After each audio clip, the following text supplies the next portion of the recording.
Video start करने से पहले बच्चों, अगर अभी तक आप लोगों ने अपना app Sumit Rana science classes load नहीं किया है तो आप अपने फोन में इसे लोड करने के लिए आप गूगल प्ले स्टोर पे जाकर के यहाँ पर सर्च ऑप्शन में सुमित राणा साइंस क्लासेस को सर्च करेंगे। जैसे ही आप सर्च करेंगे ऐप आपके सामने खुल करके आ जाएगा। आप यहाँ पर इसको इंस्टॉल करने के बाद में ओपन करेंगे, इसमें अपनी आईडी बनाएंगे। आईडी बनाने के बाद में आपके पास में इस तरीके का इंटरफेस आएगा। जैसे ही इंटरफेस आएगा आप इस स्टोर सेक्शन में जाकर के आपको यहाँ पर सारे के सारे कोर्सेज अपलोड मिल जाएंगे। अगर आप BSc first year, second year, third year में है तो उसके यहाँ पर कोर्सेज को अपलोड किया गया है। आप इनको खरीद सकते हैं और खरीदने के बाद में आप कंटिन्यू प्रोसेस में अपनी एजुकेशन को आगे बढ़ा सकते हैं। चलिए बच्चों, तो आज की जो हमारी सेकेंड डे की क्लास है, आज हम लोग यहाँ पर मोस्ट इंपॉर्टेंट क्वेश्चन जो आपके एग्जाम में पूछे जा सकते हैं उसके बारे में मैं यहाँ पर बताने वाला हूँ। तो डेफिनेटली लोअर नॉन कॉर्डेट मैंने आपको बताया था कि जो लोअर नॉन कॉर्डेट आपका एक पेपर बनता है, लोअर नॉन कॉर्डेट जो आपका पेपर बनता है, इस लोअर नॉन कॉर्डेट से आपके कौन कौन से क्वेश्चन पुटअप हो सकते हैं जो आपके एग्जाम में पूछे जा सकते हैं, ठीक है, और जो इंपॉर्टेंट है। पहले हम लोग क्वेश्चन लिख लेते हैं, फिर एक एक क्वेश्चन को हम लोग सॉल्व करते हुए चलेंगे धीरे धीरे रेगुलर, राइट। तो पहला क्वेश्चन हमारा यहाँ पर जो रहेगा, क्वेश्चन फर्स्ट यहाँ पर जो आपका पूछा जा सकता है, बहुत ही इंपॉर्टेंट है, वो है प्रोटोजोआ। लिख लीजिए सभी लोग, प्रोटोजोआ, प्रोटोजोआ संघ के प्रमुख लक्षणों, प्रोटोजोआ संघ के प्रमुख लक्षणों का वर्णन कीजिए। प्रोटोजोआ संघ के प्रमुख लक्षणों का वर्णन कीजिए। यदि आप अगर इंग्लिश में देखना चाहें तो आप लिख सकते हैं describe the general character of phylum protozoa. Question बहुत इंपॉर्टेंट है, कई बार ये आपके एग्जाम में पूछा गया है। जो भी अनसॉल्व्ड पेपर आता है उसमें अगर आप देखेंगे तो हर सत्र में, मान लीजिए 2012 में पूछा गया तो 13 में नहीं, 14 में आ गया, 15 में भी आ गया, 16 में भी आ गया, ठीक है, तो आ सकता है क्वेश्चन। तो लिख लीजिएगा describe the general character of phylum protozoa. तो प्रोटोजोआ के स्पेशली जनरल कैरेक्टर पूछे जाते हैं। अच्छा, कभी कभी क्वेश्चन आ सकता है कि इसके क्लासिफिकेशन को भी बताइए, तो वो इतना आवश्यक नहीं। अगर क्लासिफिकेशन आएगा तो अथवा करके एक और क्वेश्चन दिया होगा आपके एग्जाम में, ठीक है। तो यहां पर उतने क्वेश्चन हम लोग तैयार कर लेंगे, ठीक है, और जितने में क्वेश्चन यहाँ पर आपको बता दूं, अगर आप ये पढ़ लेते हैं, तैयार कर देते हैं, तो मेरा वादा है आपसे कि कोई क्वेश्चन छूटने वाला नहीं। अगर मान लीजिए जो क्वेश्चन पढ़ा है वो नहीं भी आ रहा है, डेफिनेटली उससे रिलेटेड अथवा करके क्वेश्चन जरूर आएगा, ठीक है। और वो अलग ही बात है कि फिर क्वेश्चन आईबो ही ना करे, कोई दूसरा क्वेश्चन ही अधिकतर पूछा जाए, वो एक अलग मैटर हो गया। तो लेकिन सिलेबस के बाहर क्वेश्चन नहीं पूछे जाएंगे, इसके अंतर्गत ही आएगा। सेकेंड जो क्वेश्चन आपका है वो ये है कि मोनोसिस्टिस की जो जीवन चक्र है उसके बारे में एक्सप्लेन करने के लिए पूछा जाता है। और जो जीवन चक्र है डेफिनेटली वो उसका रिप्रोडक्शन ही है। तो दो तरीके का क्वेश्चन आपके एग्जाम में आ सकता है, लिख लीजिए मोनोसिस्टिस के जीवन चक्र का वर्णन कीजिए। या इसी से रिलेटेड एक और क्वेश्चन आ सकता है अथवा में, या इसी का ही जैसा एक क्वेश्चन आ सकता है, मोनोसिस्टिस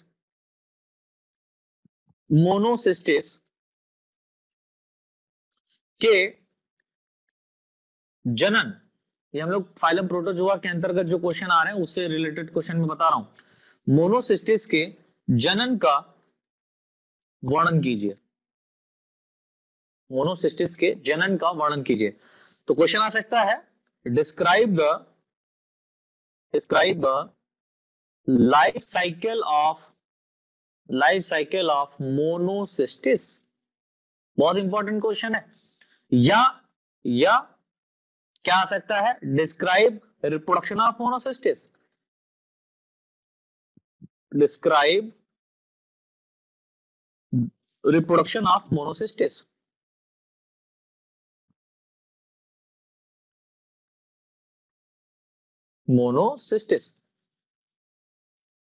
ठीक है। अगर इन दोनों में से कोई एक क्वेश्चन आ जाए तो उसकी जो थ्योरी है, इसका जो आंसर हम लोग अभी लिखेंगे आगे चल करके, पहले क्वेश्चन पढ़ लेते हैं, जब आगे हम लोग आंसर लिखेंगे तो आपको दोनों में वही आंसर लिखना है, ठीक है। क्वेश्चन थर्ड जो आपका यहां पर बन सकता है फाइलम प्रोटोजोआ से, वो बन सकता है कि पैरामीशियम में संयुग्मन की क्रिया का वर्णन कीजिए। बहुत इंपॉर्टेंट है, वेरी वेरी इंपॉर्टेंट। पैरामीशियम में संयुग्मन की क्रिया का वर्णन कीजिए तथा, ये लॉन्ग में बनेगा, तथा इसके महत्व, इंपॉर्टेंस तथा इसके महत्व पर प्रकाश डालिए। अब प्रकाश ऐसे मत डाल देना जैसे कि बड़ी बीच में अभी व्हाट्सएप पे मैसेज आए थे, जब एग्जाम चलता है तो चलता है इस तरीके से, तो एक तरफ आप कहीं पैरामीशियम के वर्णन का हेडिंग डाल दें और इधर टॉर्च बना दें इस तरीके से, और उस पर प्रकाश पड़ रहा है ये, तो इस तरीके से अगर करके आएंगे तो आप बीएससी में मजा आ जाएगा। तो प्रकाश नहीं करना है, प्रकाश डालने का मतलब है आपको उसके बारे में लिखना है। ये समझते हैं आप लोग, मुझे पता है, बस थोड़ा सा फनी मोमेंट आ गया। चले नेक्स्ट जो क्वेश्चन आपका यहाँ पर बन सकता है, क्वेश्चन नंबर 4, वो बन सकता है कि पैरामीशियम में ऑटोगेमी प्रकार के प्रजनन का वर्णन कीजिए। बहुत इंपॉर्टेंट क्वेश्चन पूछा जाता है ये। तो सर तो आप सब तो इंपॉर्टेंट बता रहे हैं, तो याद क्या करें? तो मेरे हिसाब से तो सभी को याद करो। तो हेडिंग डाल दीजिए, हेडिंग नहीं बल्कि क्वेश्चन पड़ेगा, पैरामीशियम में, हेडिंग की आदत पड़ गई है, पैरामीशियम में ऑटोगेमी टाइप के रिप्रोडक्शन का वर्णन कीजिए। ऑटोगेमी टाइप के रिप्रोडक्शन का क्या करना है आपको? वर्णन करना है, एक्सप्लेनेशन देना है आपको, ठीक है। तो आप इसे इंग्लिश में अगर जिस तरीके से क्वेश्चन जो बन सकता है, पूछा जा सकता है, वो क्वेश्चन आ सकता है, right a short note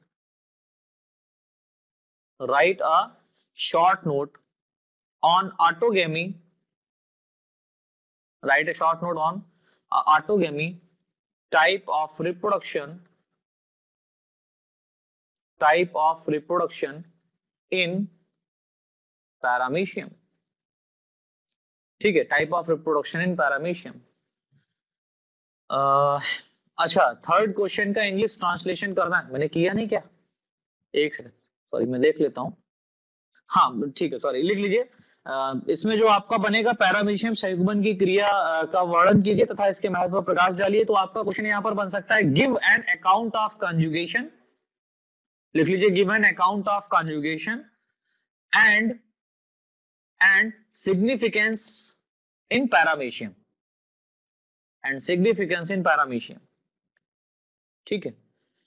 question number 5 जो आपका यहाँ पर प्रोटोजोआ से बन सकता है, वो बन सकता है, युग्लिना में पोषण की, बहुत इंपॉर्टेंट है, युग्लिना में न्यूट्रिशन, दैट मीन्स पोषण की विधियों का वर्णन कीजिए। युग्लिना में पोषण की विधियों का क्या करना है आपको? वर्णन करना है। तो क्वेश्चन आ सकता है, right and easy on nutrition in Euglena. Euglena में जो न्यूट्रिशन की पोषण विधि है या जो क्रिया विधि है, उसके बारे में आपको यहाँ पर एक्सप्लेन करना पड़ेगा। क्वेश्चन आ सकता है इस तरीके से। एक और क्वेश्चन लिख लीजिए, क्वेश्चन नंबर 6, जो बहुत ही प्रचलित है, डिफरेंट यूनिवर्सिटी में पूछा गया है कई बार, कि युग्लिना के विभिन्न प्रचलन का वर्णन कीजिए। युग्लिना के डिफरेंट टाइप के, हम ये कह सकते हैं, प्रचलन, दैट मींस लोकोमोशन का वर्णन कीजिए। तो लिख लें, युग्लिना में विभिन्न प्रचलन का वर्णन कीजिए। That means give an account of modes of locomotion in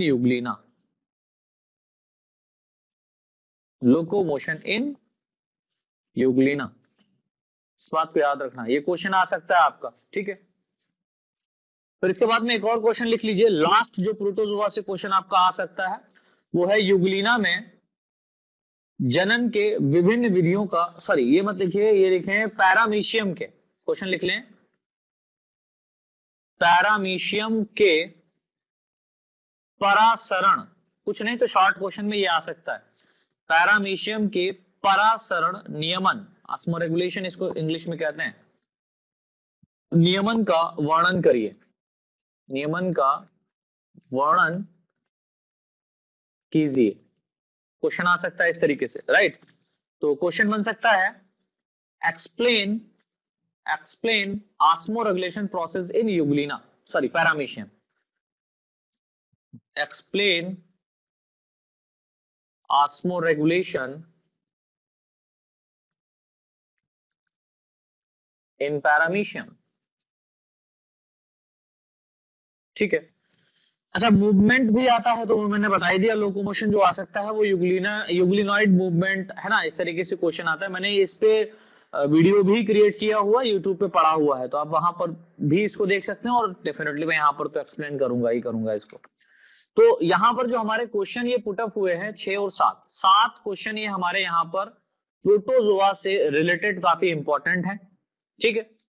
ये 7 क्वेश्चन आपके शॉर्ट क्वेश्चन आंसर से रिलेटेड है और लॉन्ग क्वेश्चन आंसर से भी रिलेटेड है, यानी कि शॉर्ट क्वेश्चन आंसर तो यहाँ पर बनता ही बनता है बच्चा, लेकिन इसके साथ साथ जो शॉर्ट क्वेश्चन आंसर आपके यहाँ पर तैयार हो रहे हैं, आपका लॉन्ग क्वेश्चन आंसर भी यहाँ पर तैयार हो जाएगा। जैसे कि क्वेश्चन आ सकता है कि मोनोसिस्टिस के जीवन चक्र का वर्णन कीजिए, ये तो शॉर्ट में ही पूछा जाएगा। अगर पैरामीशियम की बात करी जाए तो पैरामीशियम में देखिए यहाँ पर पहला तो थर्ड क्वेश्चन आप देखें, यहाँ पर लिखा है पैरामीशियम में संयुग्मन की क्रियाविधि का वर्णन कीजिए तथा इसके महत्व पर प्रकाश डालिए, यानी कि संयुग्मन की विधि की क्रिया यहाँ पर बता दी गई है। इसके साथ साथ पैरामीशियम में ऑटोगैमी टाइप ऑफ रिप्रोडक्शन भी दिया गया है, ठीक है, शॉर्ट में ही यहाँ पर पूछा गया है। देन यहाँ पर ऑस्मो रेगुलेशन की प्रक्रिया भी बताएगी पैरामीशियम। तो पैरामीशियम से यहाँ पर 3 क्वेश्चन शॉर्ट में, जिसमें आपको एक लॉन्ग भी मिल जा रहा है, क्या कि जो पैरामीशियम के संयुग्मन की क्रियाविधि है ये भी रिप्रोडक्शन का प्रोसेस है, और पैरामीशियम में ऑटोगैमी टाइप ऑफ जो रिप्रोडक्शन हो रहा है ये भी रिप्रोडक्शन का प्रोसेस है। तो क्वेश्चन अगर ये आए कि पैरामीशियम में विभिन्न प्रकार के जनन की क्रियाविधि को समझाइए, तो आप संयुग्मन भी लिख सकते हो और ऑटोगैमी भी लिख सकते हो, दोनों आपके ही हैं, ठीक है, दोनों आपने याद किए हुए हैं, आपके नहीं है बल्कि पैरामीशियम के हैं, तो दोनों याद किए हुए हैं, एक लॉन्ग क्वेश्चन भी आपका यहाँ पर तैयार हो गया, ठीक है। तो इस तरीके से बेटा ये हमारा फाइलम प्रोटोजोआ के अंतर्गत जो क्वेश्चन पुटअप हो सकते हैं वो हम लोगों ने यहाँ पर देखे। देन इसके बाद में फाइलम पोरीफेरा से जो क्वेश्चन पुटअप होंगे वो कौन कौन से होंगे, उनको हम लोग ये क्वेश्चन फिनिश करने के बाद में डिस्कस करेंगे, ठीक है। जब हमारे ये क्वेश्चन कंप्लीट हो जाएंगे तब उसके बाद में हम लोग यहाँ पर क्या करेंगे, फाइलम पोरीफेरा के बारे में डिस्कस करेंगे। चलिए, तो बच्चों यहाँ पर हमारा जो पहला क्वेश्चन है उसका आंसर हम लोग यहाँ पर देखने वाले हैं। देखिए, फाइलम प्रोटोजोआ से रिलेटेड जितने भी क्वेश्चन बन सकते हैं वो मैंने यहाँ पर बता दिए, अब उनको हम लोग यहाँ पर एक्सप्लेन कर लेंगे जैसे ही हमारा कंप्लीट हो जाएगा। देन इसके बाद में हम लोग फाइलम पोरीफेरा के क्वेश्चन को डिस्कस करेंगे, राइट। तो general character of phylum protozoa आप इस तरीके से हेडिंग डाल दीजिए और उसमें सबसे पहले पॉइंट लिखिए, सबसे पहला पॉइंट लिखिए, यह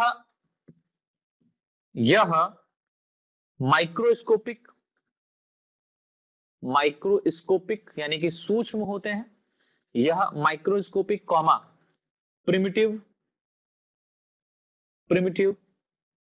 कॉमा यूनिसेलुलर, यह माइक्रोस्कोपिक कहने का मतलब होता है माइक्रोस्कोप के द्वारा देखे जाने वाले, नेकेड आई से आप इसको इजीली नहीं देख पाएंगे। प्रिमिटिव कहने का मतलब बहुत ही आद्य प्रकार के, सबसे सूक्ष्म, सबसे पहले बनने वाले ऑर्गेनिज्म, मतलब सबसे पहले नहीं कह सकते हैं, इससे पहले भी कुछ ऑर्गेनिज्म बने, इवोल्यूशन ऑफ लाइफ में हम लोग पढ़ते हैं, लेकिन हम ये मान लेते हैं यहाँ पर प्रिमिटिव होते हैं, आद्य प्रकार के होते हैं, पहले प्रकार के, ठीक है। और यूनिसेलुलर बोले तो हम कह सकते हैं एक कोशिकीय, यूनि मतलब होता है सिंगल, सेलुलर मतलब होता है सेल, यानी एक कोशिका वाले, ठीक है, कॉमा यूकैरियोटिक, अरे सर यूकैरियोटिक, यू मींस होता है ट्रू, कैरियो मींस होता है न्यूक्लियस, ठीक है, कैरियन, यानी कि इनके अंदर सही रूप से केंद्रक पाया जाता है, न्यूक्लियस पाया जाता है, इसीलिए हम इसको कह सकते हैं यूकैरियोटिक ऑर्गेनिज्म होते हैं। तो पहला पॉइंट हमने यहां पर देखा कि जो फाइलम प्रोटोजोआ के अंतर्गत जितने भी सदस्य पाए जाते हैं वो माइक्रोस्कोपिक होते हैं, प्रिमिटिव होते हैं, यूनिसेलुलर होते हैं, यूकैरियोटिक होते हैं। सेकंड पॉइंट लिखे फटाफट।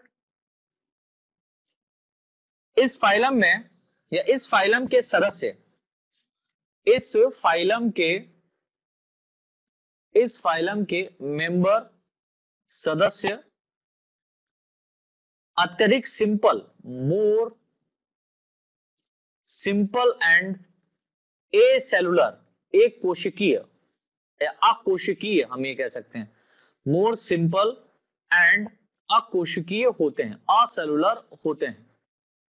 ये बहुत ही सिंपलेस्ट टाइप के होते हैं और एक कोशिका से मिलकर के बने होते हैं, यानी अकोशिकीय होते हैं। इसके अलावा यहाँ पर दूसरी कोशिका नहीं जुड़ी होगी इनकी बॉडी के साथ में, ठीक है। लेकिन क्या होता है कि एक कोशिका से दो कोशिका बन सकती हैं, अकोशिकीय होते हैं। थर्ड पॉइंट लिख लें, इनका बॉडी ऑर्गेनाइजेशन, जो इनका शारीरिक संगठन है बेटा, इनका बॉडी ऑर्गेनाइजेशन, इनका बॉडी ऑर्गेनाइजेशन प्रोटोप्लाज्मिक टाइप का होता है, प्रोटोप्लाज्मिक टाइप का होता है। सर इसका मीनिंग क्या हुआ? देखिए मान लीजिए एक सेल है, आपको पता है ये यूनिसेलुलर होते हैं, तो डेफिनेटली इसके चारों तरफ क्या होगी? सेल मेम्ब्रेन होगी, राइट। सेल मेम्ब्रेन के ठीक नीचे यहाँ पर न्यूक्लियस पाया जाएगा और इसके साथ साथ यहाँ पर साइटोप्लाज्म भरा रहेगा। ये क्या होगा? न्यूक्लियस होगा, ये न्यूक्लियस होगा और ये क्या होगा? साइटोप्लाज्म होगा। अब कहा जा रहा है कि ये साइटोप्लाज्मिक नहीं बल्कि कैसा होता है? प्रोटोप्लाज्मिक होता है। ये साइटोप्लाज्म यहां पर है, राइट। तो प्रोटोप्लाज्मिक कहने का मीनिंग क्या होता है? प्रोटोप्लाज्म कहने का मीनिंग क्या होता है? तो मैं आपको बता दूं, देखिए सेल मेम्ब्रेन से रिलेटेड जितना भी, यानी सेल के अंदर जितना भी ये मटेरियल पाया जा रहा है, like cytoplasm, nucleus, that is called, both are called protoplasm. Protoplasm यानी कि इनके अंदर जो प्रोटोप्लाज्म है वो न्यूक्लियस और साइटोप्लाज्म से मिलकर के बना हुआ है। और इसके अंदर जितनी भी लिविंग एक्टिविटीज पाई जा रही हैं या जितनी भी लिविंग एक्टिविटी होती है एक ऑर्गेनिज्म के अंदर, एक ऑर्गेनिज्म के अंदर जितनी भी लिविंग एक्टिविटी होती है वो सारी क्रियाएं यहां पर पाई जाती हैं। अब लिविंग एक्टिविटी क्या हो सकती है? अरे सर लिविंग एक्टिविटी हम कह सकते हैं respiration. Yes, respiration are the living activity. कोई अगर ऑर्गेनिज्म रेस्पिरेशन कर रहा है तो हम ये जज कर सकते हैं हाँ वो जीवित है, ठीक है। वो कैसा है? लिविंग है, जीवित है। तो पहला पॉइंट यहां पर हो गया क्या लिविंग एक्टिविटी के लिए? कि उसके अंदर रेस्पिरेशन हो रहा है। देन उसके बाद में क्या हो रहा है? रेस्पिरेशन अगर हो रहा है तो कुछ खाएगा पिएगा तो डाइजेशन भी होगा। हाँ बिल्कुल सर, डाइजेशन होगा। एज वेल एज यहाँ पर एक्सक्रीशन होगा, कोई चीज डाइजेस्ट होगी तो वेस्ट मटेरियल को बॉडी के बाहर भी निकाला जाएगा। तो रेस्पिरेशन हो गया, डाइजेशन हो गया, एक्सक्रीशन हो गया, as well as locomotion. Locomotion भी यहाँ पर हो रहा है, बहुत इंपॉर्टेंट है भाई, लोकोमोशन भी होना जरूरी है। यानी कि जो एक प्लेस से दूसरे प्लेस पर जाए, ठीक है, यानी अपने प्लेस को, बॉडी को अपने प्लेस पर चेंज करे, एक स्थान से दूसरे स्थान पर जाए। लोकोमोशन भी यहाँ पर पॉसिबल है। अगर किसी ऑर्गेनिज्म के अंदर लोकोमोशन हो रहा है तो आप कह सकते हैं यस वो कैसा है? लिविंग है, ठीक है। मैं नहीं, एक्सेट्रा एक्सेट्रा यहाँ पर हम कह सकते हैं। बहुत सारे ऐसे हैं। हाँ, ऑस्मोरेगुलेशन लाइक लोकोमोशन एक्सक्रीशन के through. Osmoregulation are the process of excretion, right. तो वो एक्सक्रीशन का ही एक प्रोसेस होता है छोटा सा, ऑस्मोरेगुलेशन, वो एक अलग मेथड है। तो वो भी यहाँ पर हो रहा है, ठीक है। तो बॉडी ऑर्गेनाइजेशन जो यहाँ पर है वो प्रोटोप्लाज्मिक टाइप का है। तो मैंने बताने का प्रयास ये किया है कि प्रोटोप्लाज्म कहने का मतलब क्या हुआ कि एक ऐसा एनवायरमेंट, एक सेल का ऐसा एनवायरमेंट जिसके अंदर सभी प्रकार की एक्टिविटी पाई जा रही है और वो कह रहा है कि हाँ वो लिविंग है। अब आप कहेंगे सर अगर हम लोग हायर ऑर्गेनिज्म की बात करें, लाइक अपनी बात करें, तो अगर हम लोग अपनी बात करेंगे तो भैया रेस्पिरेशन के लिए रेस्पिरेटरी सिस्टम पाया जाता है, डाइजेशन के लिए डाइजेस्टिव सिस्टम पाया जाता है, एक्सक्रीशन के लिए एक्सक्रीटरी सिस्टम पाया जाता है, लोकोमोशन के लिए लोकोमोटरी सिस्टम पाया जाता है ना। तो डिफरेंट टाइप ऑफ हम ये कह सकते हैं एक्टिविटी को कराने के लिए हायर एनिमल जो होते हैं इनके अंदर, हायर एनिमल जो होते हैं इनके अंदर एक पार्टिकुलर सिस्टम पाया जाता है। वो सिस्टम सभी मिलकर के एक ऑर्गेनिज्म का निर्माण करते हैं। लेकिन यहां पर जो बॉडी ऑर्गेनाइजेशन पाया जा रहा है वो बॉडी ऑर्गेनाइजेशन प्रोटोप्लाज्मिक टाइप का है। बहुत इंपॉर्टेंट ये क्वेश्चन आया है कि प्रोटोजोआ में बॉडी ऑर्गेनाइजेशन कैसा होता है। तो सभी लोग कहते हैं सेलुलर टाइप का होता है, तो हाँ सेलुलर टाइप का तो है, लेकिन यहाँ पर एक सेल है ना, एक सेल है cellular level of body organisation तब हम कहेंगे जहां पर बहुत सारी सेल आपस में मिली हैं लेकिन वो सेल टिश्यू नहीं कहलाती हैं। समझिए, बहुत सारी सेल आपस में मिली है लेकिन वो सेल आपस में मिलकर के टिश्यू नहीं कहलाते। आपको पता है कि एक सेल डिवाइड करती है, डिवाइड करके वो क्या बनाती है, टिश्यू बनाती है। सिंपल सी बात है यार, पढ़ा लिखा हो, पढ़े लिखे आप लोग पढ़े होंगे इसको, 11 12 9 10 से पढ़ते हुए आ रहे हैं, है ना। तो एक सेल जो होती है वो डिवाइड करके टिश्यू बनाती है। लेकिन अगर ऐसा ऑर्गेनिज्म जिसके अंदर सेल तो डिवाइड कर रही है, सेल का अरेंजमेंट भी है, लेकिन वो सेल टिश्यू नहीं कहला रहा है, ठीक है, तो ऐसे ऑर्गेनिज्म के अंदर जो बॉडी ऑर्गेनाइजेशन होगा वो कैसा होगा, शारीरिक संगठन वो सेलुलर लेवल का होगा। अब ऐसा ऑर्गेनिज्म जिसके अंदर एक ही सेल सारा का सारा काम कर रही है तो उसके अंदर ऑर्गेनाइजेशन कैसा होगा, protoplasmic type of body organisation. Simple है, बोल सकते हैं। तो क्या लिखा, इनके अंदर protoplasmic type of body organisation होता है, ठीक है, बॉडी ऑर्गेनाइजेशन होता है। अगला पॉइंट लिख लें, प्रोटोप्लाज्मिक कहें या प्रोटोप्लास्टिक कहें, बात एक ही है। नेक्स्ट पॉइंट फटाफट लिखें, फोर्थ पॉइंट, यह वाटर में स्वतंत्र रूप से फ्री फॉर्म में, यह वाटर में फ्री फॉर्म में स्वतंत्र रूप से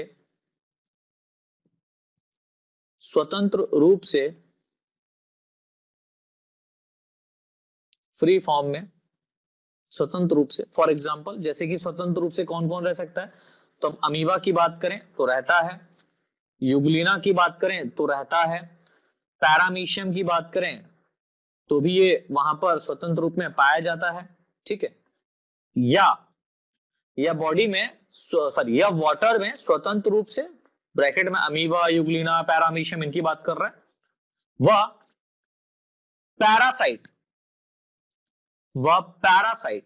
अब पैरासाइट में जैसे कि क्या हो सकते हैं प्रोटोजोन्स, तो यहां पर हम कह सकते हैं एंट अमीबा हिस्टोलिटिका, ठीक है, तो एंट अमीबा जो है, अमीबा की एक स्पीसीज है एंट अमीबा, ये पैरासाइट फॉर्म में पाई जाती है, कॉमा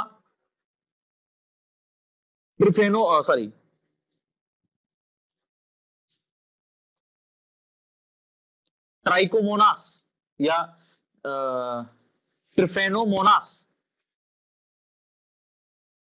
ट्रिफेनोमोनास हो गया, एज वेल एज ट्राइकोमोनास, ठीक है, ये पैरासाइट के फॉर्म में पाए जाते हैं, ब्रैकेट बंद, पैरासाइट के रूप में, पैरासाइट के फॉर्म में पाए जाते हैं, पैरासाइट के फॉर्म में पाए जाते हैं, ठीक है। नेक्स्ट पॉइंट लिख लें, फिफ्थ पॉइंट लिखें, इनकी बॉडी में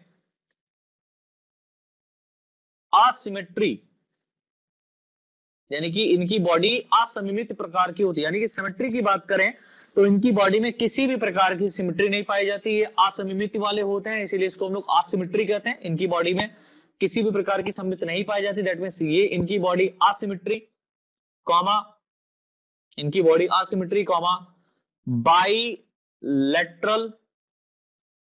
बाइलेटरल रेडियल, यानी कि ऐसे प्रोटोजोन्स जिनमें असिमेट्री भी पाई जाती है, इनमें बाइलेटरल रेडियल सिमेट्री भी पाई जाती है, यानी बाइलेटरल भी सिमेट्री पाई जाती है, रेडियल सिमेट्री भी पाई जाती है, तो लिख सकते हैं इनकी body asymmetric, comma bilateral, comma radial type की, इनकी बॉडी में asymmetry, comma bilateral, comma radial type की सिमेट्री पाई जाती है, सिमेट्री पाई जाती है। अब आप कहेंगे सर सिमेट्री क्या होता है, तो समझ लीजिए, आप सभी लोग जानते हैं सिमेट्री क्या होता है, किसी भी ऑर्गेनिज्म को उसके एक्सिस पर यदि कट किया जाए, काटा जाए और उसके अंदर जो दो हाफ बनते हैं या उसके जो दो हाफ होते हैं वो एक दूसरे के यदि इक्वल होते हैं, वो एक दूसरे के यदि इक्वल होते हैं या मिरर इमेज को शो करते हैं तो वो बाइलेटरल सिमेट्री कहलाते हैं। रेडियल सिमेट्री कहने का मतलब क्या होता है कि ऐसा ऑर्गेनिज्म जिसको कई एक्सिस पर, यानी उसके एक्सिस के अलावा भी किसी भी पार्ट से उसको काटा जाए तो हाफ सेक्शन जो उसका होगा वो एक दूसरे के इक्वल होगा, तो उसको हम लोग बोलेंगे क्या, रेडियल सिमेट्री। यदि ऑर्गेनिज्म को काटा जाए उसके एक्सिस पर या उसके विदाउट एक्सिस पर, कहीं से भी काटा जाए, और उसके दो हाफ, उसके टू हाफ एक दूसरे के सिमिलर मिरर इमेज या एक दूसरे के सिमिलर नहीं होते हैं, तो ऐसी सिमिट्री को हम लोग बोलते हैं asymmetry. A for absent, symmetry मतलब सममिति। ऐसा ऑर्गेनिज्म जिसमें सिमिट्री नहीं पाई जाती उसको असिमेट्रिकल कहते हैं। ऐसा ऑर्गेनिज्म जिसमें मिरर इमेजेस शो होता है उसको, अगर ऐसा ऑर्गेनिज्म जिसको एक एक्सिस पर दो हाफ सेक्शन में काटा जाए तो दो हाफ सेक्शन एक दूसरे के मिरर इमेजेस को शो करें, जैसे कि आप अपने आप को शीशे में देखते हैं। मिरर मतलब शीशा, शीशे में आप जिस तरीके से अपने आप को देखते हैं, ठीक है, और वो आपके जैसा ही हूबहू एक इंसान उसमें खड़ा दिखाई देता है, मतलब अपनी तो अलग बात है, आपकी जैसा मतलब हम कह सकते हैं वहां पर छवि बनती है, ठीक है, मिरर इमेज आपके ही जैसा वहां पर एक आप ही होते हैं, स्पेशली एक क्या होता है, आप ही होते हैं मिरर इमेजेस में। तो ऐसी इमेजेस जो शो होती है उसको हम लोग बाईलेटरल कहते हैं, सॉरी हाँ बाईलेटरल कहते हैं। और रेडियल सिमेट्री मतलब कई भाग से काटा गया और सभी एक दूसरे के इक्वल समझ में आ रहे हैं कि हाँ ये पार्ट इसका, ये पार्ट इसका, ये पार्ट इसका, तो ऐसे इमेजेस को हम लोग बोलते हैं रेडियल। और जिसमें ना पाया जाए कोई सिमेट्री ही नहीं है फिलहाल। तो इनमें तीनों प्रकार की क्या है बेटा, सिमेट्री पाई जा सकती है। तो अमीबा, डेफिनेटली अमीबा का कोई शेप नहीं होता है, इसको अगर आप कट करते हैं तो आप बता ही नहीं पाएंगे कि इसमें कौन सा पार्ट किस भाग का है, ठीक है, कौन सा भाग जो है या कौन सा इसमें जो पार्ट कटा हुआ है वो किस रीजन का है, आप नहीं बता पाएंगे। नेक्स्ट पॉइंट यहां पर लिखें, सिक्स पॉइंट लिख लें। इन सदस्यों में या इन सदस्यों के एनिमल में, इन सदस्यों के एनिमल में, इन सदस्यों के एनिमल्स में लोकोमोशन, रिप्रोडक्शन भी बेटा बताएंगे, अभी लिखते चलिए। लोकोमोशन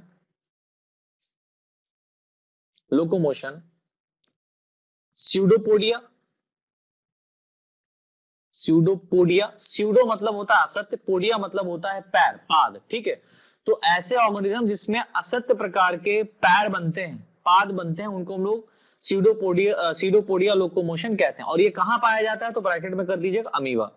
तो अमीबा में स्पेशली क्या होता है, स्यूडोपोडिया लोकोमोशन पाया जाता है, ठीक है। इन सदस्यों के एनिमल में लोकोमोशन स्यूडोपोडिया, ब्रैकेट में अमीबा, कॉमा फ्लैजिला, ब्रैकेट में कर दीजिएगा यूग्लिना, मेनली आपको फ्लैजिला देखने को मिलता है, तथा सीलिया, ब्रैकेट में पैरामीशियम, और किसी में लोकोमोशन एब्सेंट होता है, लाइक मोनोसिस्टिस, इसमें लोकोमोशन नहीं पाया जाता है। मतलब एक तरीके से हम कह सकते हैं ये पैरासाइट होता है, ठीक है, तो ब्लड के फॉर्म में फ्लो करता रहता है, राइट।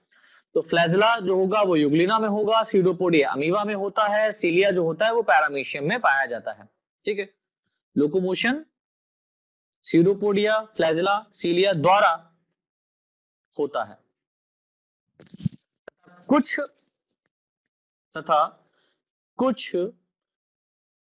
प्रोटोजोन्स में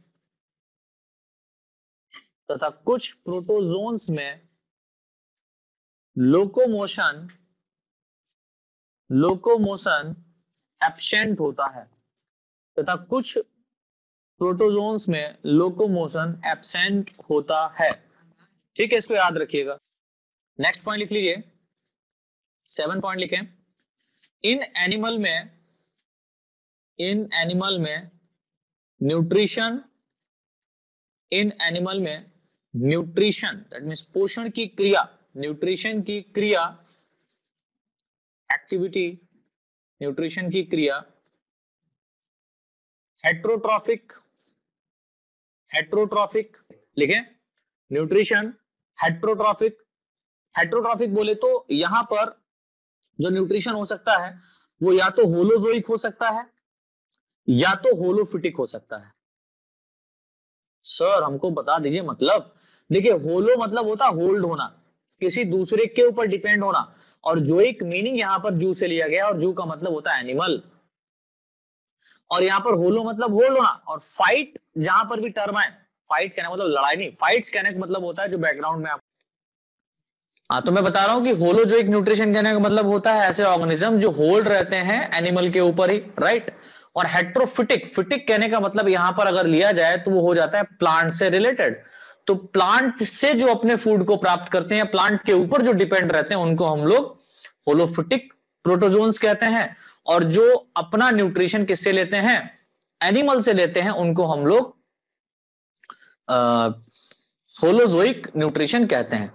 एक क्वेश्चन आया है, अमृता कह रही है सर टाइम चेंज है क्या? नहीं बेटा, टाइम चेंज नहीं है, लेकिन मैं फिर से आपको यहां पर एक बार रिपीट कर देता हूं कि जो आपका जूलॉजी का टाइम रहेगा, वो जूलॉजी का टाइम रहेगा 5 से 6, ठीक है।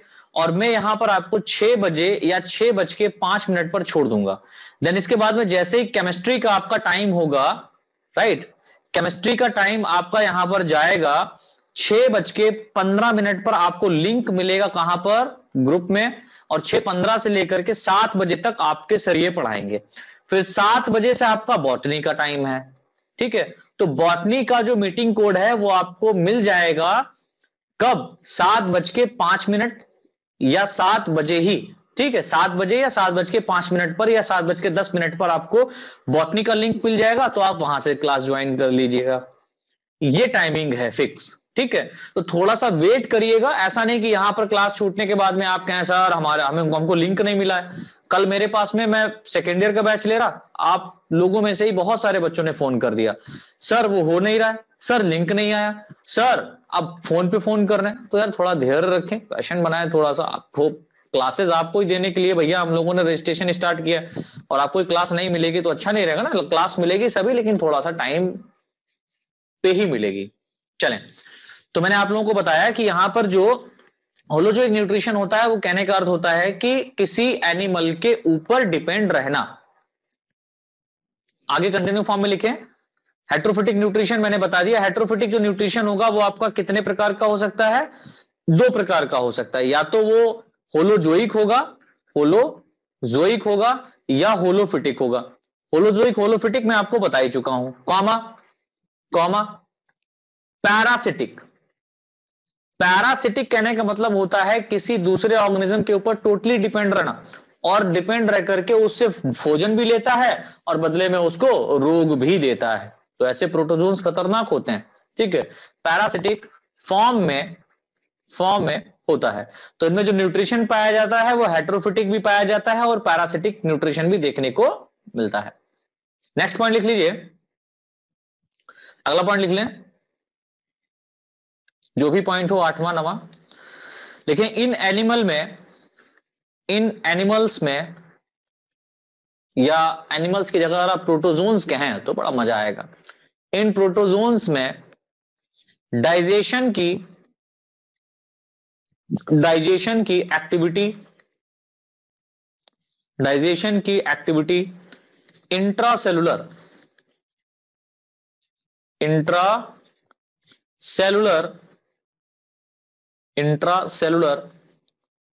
डाइजेशन की एक्टिविटी इंट्रासेलुलर, ब्रैकेट में लिखिएगा इसको। डाइजेशन की एक्टिविटी फूड वैक्यूल्स के फॉर्म में होता है। यानी कि इनमें जो डाइजेशन हो रहा है वो इंट्रासेलुलर हो रहा है। इंट्रासेलुलर कहने मतलब सेल के अंदर ही इसको डाइजेस्ट किया जा रहा है। कोई भी एलिमेंट्री कैनाल यहां पर नहीं पाया जा रहा कि हाँ माउथ में पहले फूड को चबाया गया, फिर इसोफेगस की सहायता से स्टमक में ले जाया गया, स्टमक में केमिकल लोचा हुआ, दैट मींस केमिकल के थ्रू उसको डाइजेस्ट किया गया, फिर उसको इंटेस्टाइन में डाइजेस्ट किया गया, फिर कहीं जाकर के उसको ऑब्जर्व किया गया। ऐसा नहीं है। यहां पर क्या हो रहा है, जो फूड है उसको डायरेक्टली एक सेल के अंदर ही, इस सेल के अंदर ही, जो सेल के अंदर एनवायरमेंट है, इसी में ही फूड को डाइजेस्ट किया जाता है और उसे न्यूट्रिटिव मटेरियल प्रोवाइड कर लिया जाता है। और किस फॉर्म में, फूड वैक्यूल्स के फॉर्म में। तो जो फूड यहां पर डाइजेस्टेड होता है उसको फूड वैक्यूल के रूप में स्टोर कर लेते हैं। अगला पॉइंट लिख लीजिए, इनमें रेस्पिरेशन यानी इन प्रोटोजोन्स में रेस्पिरेशन, श्वसन की क्रिया डिफ्यूजन के द्वारा, इनमें रेस्पिरेशन डिफ्यूजन के द्वारा होता है। इनमें रेस्पिरेशन डिफ्यूजन के द्वारा होता है। अगला पॉइंट लिखें,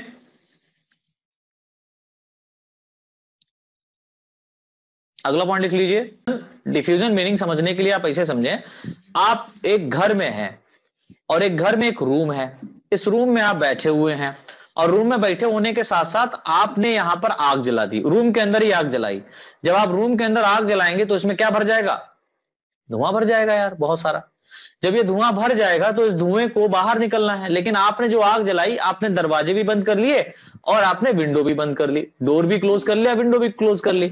अब ये जो धुआं है इसको बाहर निकलना है, और बाहर निकलने के लिए इसको कोई ना कोई पर्टिकुलर एरिया चाहिए, या तो विंडो मिल जाए तो बाहर निकल जाएगा, या तो डोर मिल जाए तो बाहर निकल जाएगा।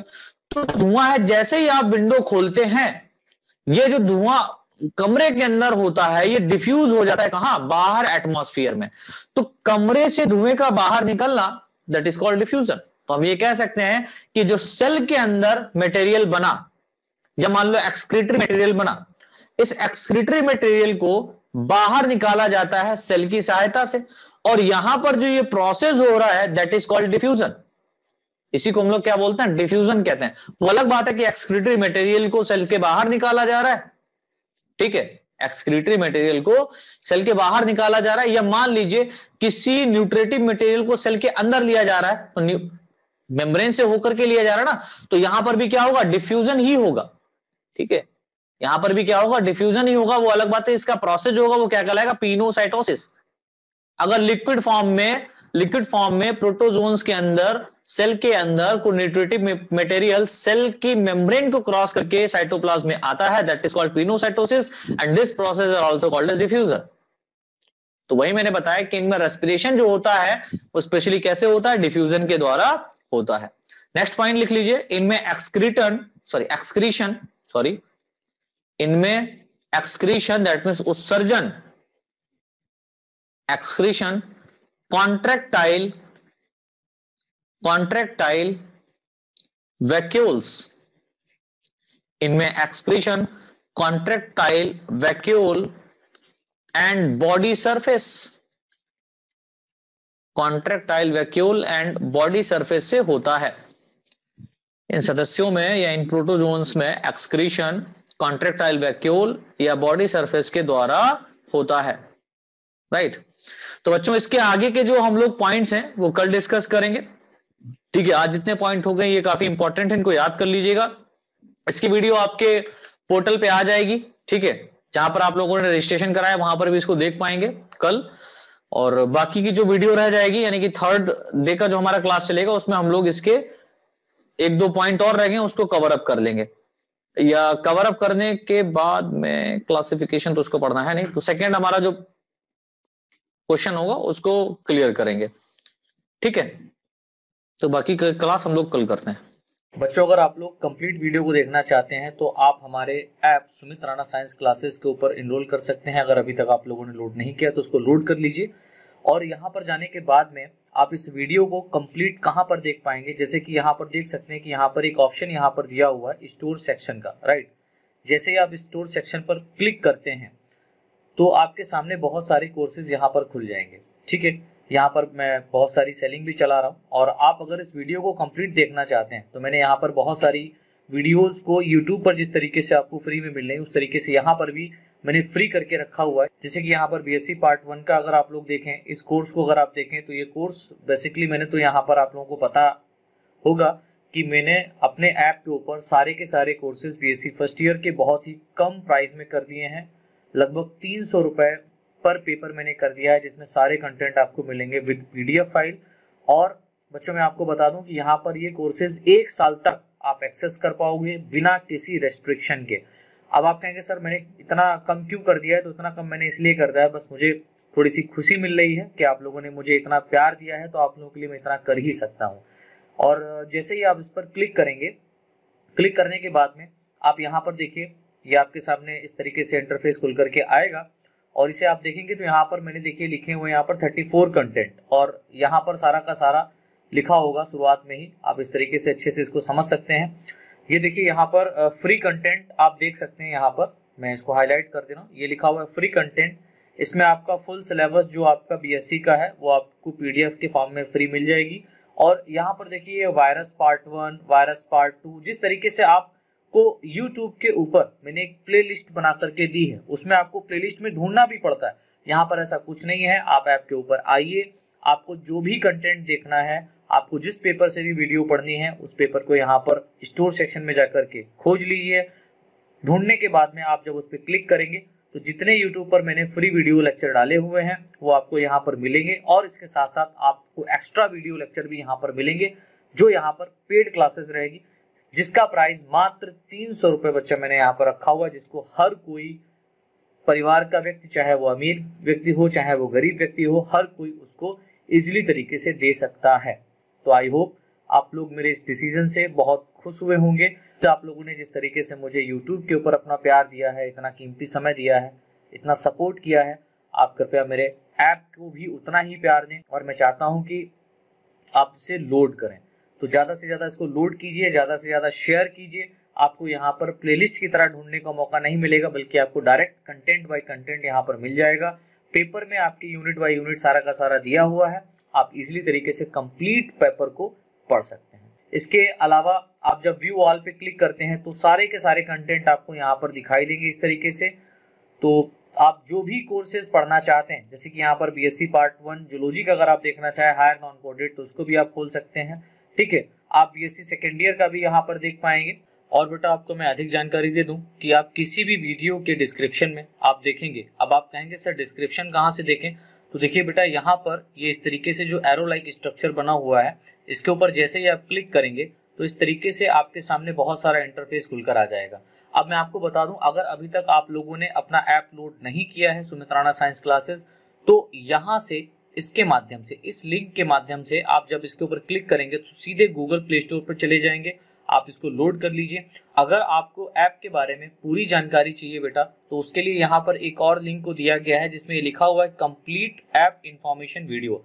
आप इस पर क्लिक करेंगे तो आपके सामने एक नई वीडियो खुल करके आ जाएगी, जिसमें ऐप के बारे में पूरी जानकारी दी गई है कि आपको किस तरीके से ऐप को लोड करना है, किस तरीके से आपको अपनी आईडी ऐप के ऊपर बनाना है, और किस तरीके से आप किसी कोर्स में इनरोल कर सकते हैं या उसके अंदर कंटेंट को देख सकते हैं। और इसके साथ साथ जो भी वीडियो बेटा आप यहाँ पर देख रहे हैं, इससे रिलेटेड आपको यहाँ पर ऐप के ऊपर जो पेपर इनरोल किया गया है उसका भी लिंक यहाँ पर दे दिया जाएगा।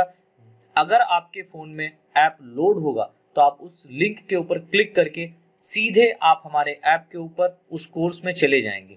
ठीक है, तो आशा करते हैं आपको ये इन्फॉर्मेशन समझ में आई होगी, आपको इन्फॉर्मेशन अच्छी लगी होगी। तो ज्यादा से ज्यादा आप ऐप शेयर करें और अपना प्यार वहां पर भी मेरे ऊपर बनाए रखें। धन्यवाद।